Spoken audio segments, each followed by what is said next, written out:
Bonjour à tous, c'est Guillaume de la chaîne Smooth Tech. Aujourd'hui, on se retrouve pour une nouvelle vidéo unboxing de la manette MSI Force GC30.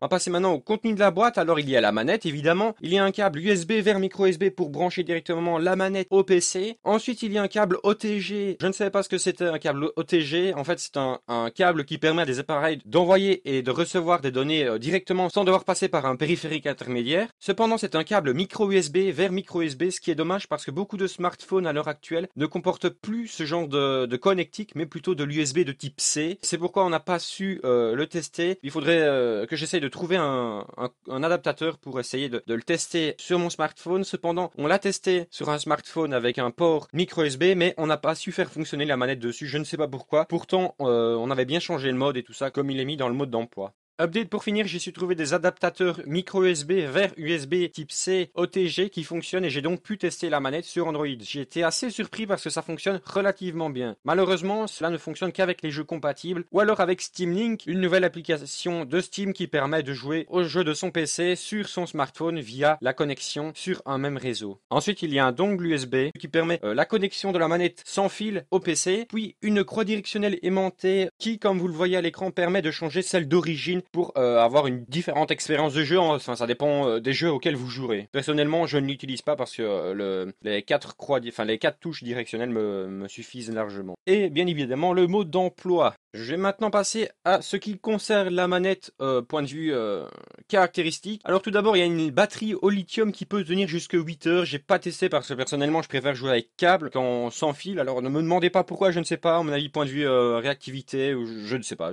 Voilà, je pourrais tester, mais je l'ai pas encore fait.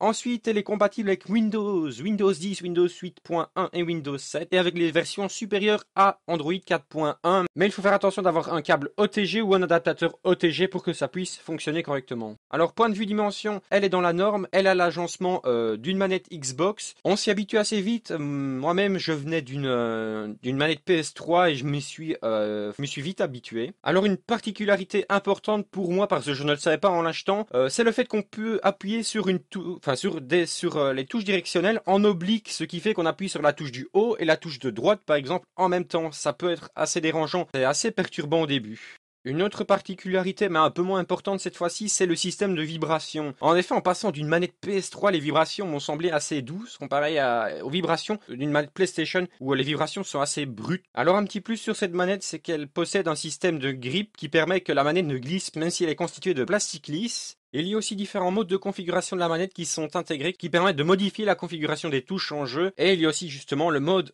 pour utiliser la manette sur un smartphone sous Android. Cette manette est au prix de 45 € selon là où vous l'achetez plus ou moins. Je trouve qu'elle vaut son prix, la manette est d'assez bonne qualité et ne fait pas cacaille comme on dit en Belgique. Après un mois d'utilisation, je peux dire que la manette correspond tout à fait à mes attentes et que le design est assez stylé. À mon ancienne manette où tout ne fonctionnait plus, je peux dire que la manette fait assez bien le taf et j'en suis assez satisfait. Je recommanderais facilement cette manette aux personnes qui voudraient changer une manette et passer vers une manette Xbox. Même si vous venez d'une manette PlayStation, l'adaptation se fait assez rapidement. Et comparé à la manette Xbox, la manette MSI Force GC30 est un petit peu moins chère que la manette Xbox One officielle. Merci d'avoir regardé cette vidéo. Si vous avez aimé la vidéo, n'hésitez pas à lâcher un petit pouce bleu, à commenter la vidéo et à vous abonner. Après une petite pause pour les examens, on revient avec notre rythme normal de vidéo, c'est-à-dire d'une vidéo tous les week-ends sur deux. Avec plusieurs vidéos sur la sécurité informatique notamment, et un autre unboxing est aussi prévu.